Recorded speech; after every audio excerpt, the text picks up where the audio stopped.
शिव की पूजा नित्य करती थी, सतवंती थी, गुण गानी थी। शिव के पूजन में एक रोज ये ताजी फूल न चढ़ा सकी। महापार्वती भी अपने मन में भावे कुछ ना छुपा सकी। ये मुरझाए पुष्प चढ़ा के पति मेरे का अपमान किया। ये शाप तुझे मैं देती हूँ, इस करनी का फल पाएगी। मूर्छित फूलों के बदले में मूर्छित सुहाग ही पाएगी। ऐलावती बोली माता सब कुछ ये जप तप नष्ट हो जाएगा। अपराध हुआ मुझसे माता, वरदान दूसरा दे डालो। सुख से भर दो झोली मेरी, आजीवन मेरा ले डालो। बल बुद्धि में होगा पार, उसे जीत न कोई पाएगा। ये पुरुष वही था भीम जिसे वहाँ मूर्छापन में पाया है। वासुकी नाग की कन्या ने जट अमृत इन्हें पिलाया है। फिर नारद मुनि की आज्ञा से दोनों का हुआ विवाह वहाँ। इसी तरह ये भीम बलि कुछ करते रहे विहार वहाँ। जब आई सुधी भ्राताओं की, बोले अब चला मैं जाऊंगा। ये वचन ऐलावती देता हूँ, जब चाहोगी आ जाऊंगा। भीम के यहाँ जाने से खुशी पांडव कुल में भरी हुई। यह वही समय आ पहुँचा था जब महाभारत की तैयारी थी।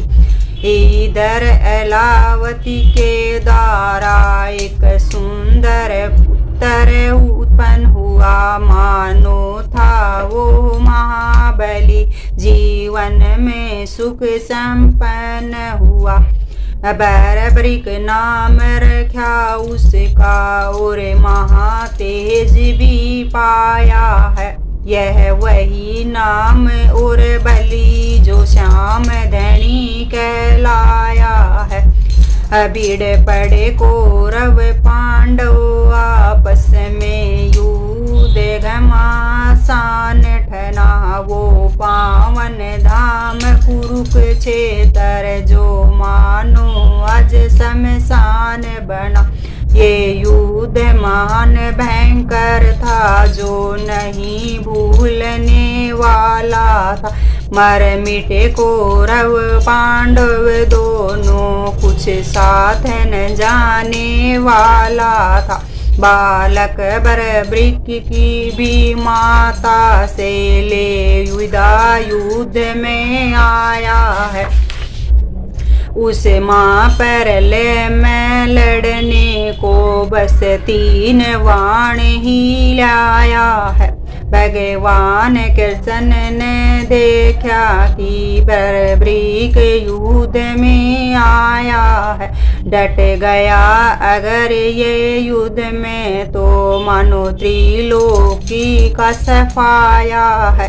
ये पैक्स भी लेगा उस दल का जो हार मानने वाला है।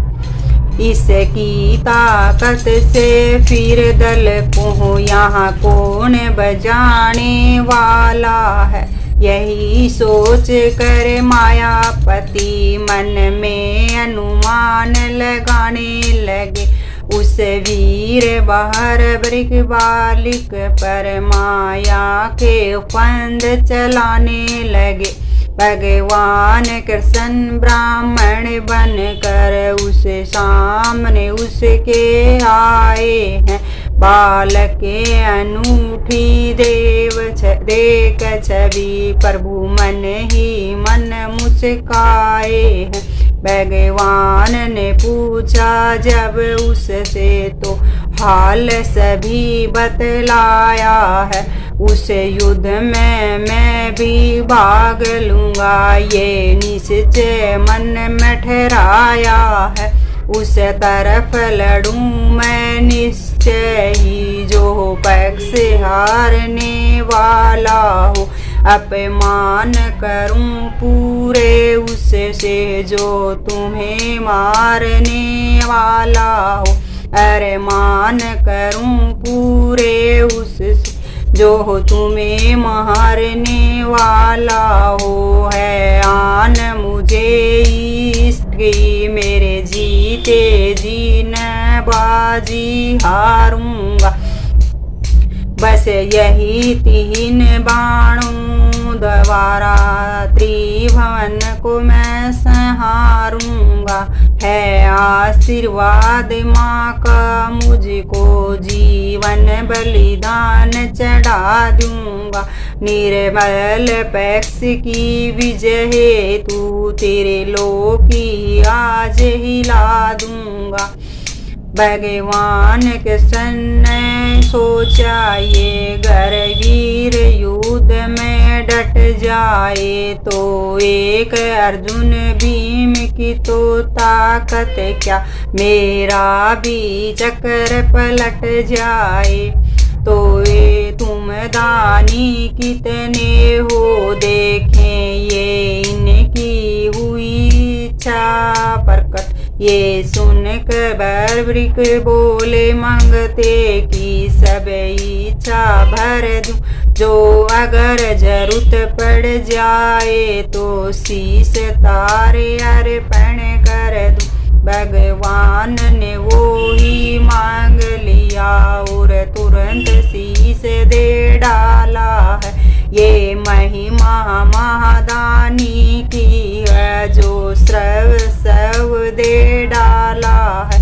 पर उसे योद्धा ने मांगा था जो मांगोगे दे जाऊंगा।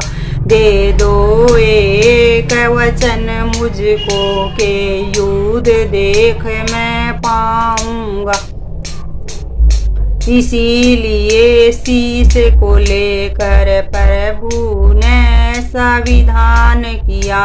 उसे कटे शीश को युद्ध सत में खंबे पर स्थान दिया। जब महाभारत युद्ध में मिट गई सब कौरव लड़ कर के मिल गई विजय। जब पांडवों को करते थे बातें बढ़ चढ़ कर, जब बोले कृष्ण भगवान समय ये युद्ध किसी ने किया नहीं। तब फैसला दिया शीश ने ये जो देखा सो बतलाते। इस कुरुक्षेत्र की भूमि में मायापति ही दर्शाते थे। भगवान कृष्ण की महिमा ने पांडव गण का जयकार हुआ। काली खपर वाली द्वारा दुष्टों का संहार हुआ।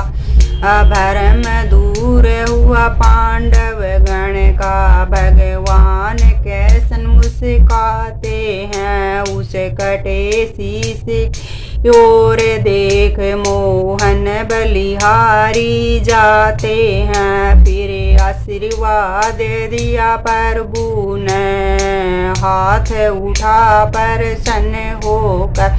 कलयुग में पूजे जाओगे तुम कुल देवता होकर कर। ये आशीर्वाद हमारा है जो नाम तुम्हारा गाएगा। बिगड़े कारे बनेंगे उनके मन वांछित फल वो पाएगा। ये वही श्याम दातार हैं जिन्होंने शीश वहाँ दे डाला है।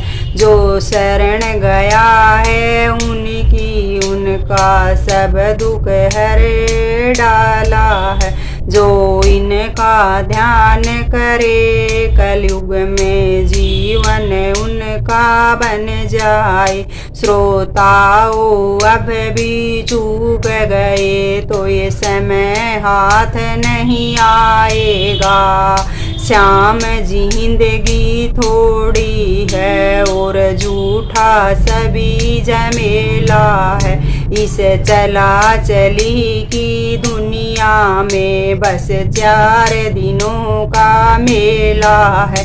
सुमिरन कर श्याम दातार का मन को तू लगा ले।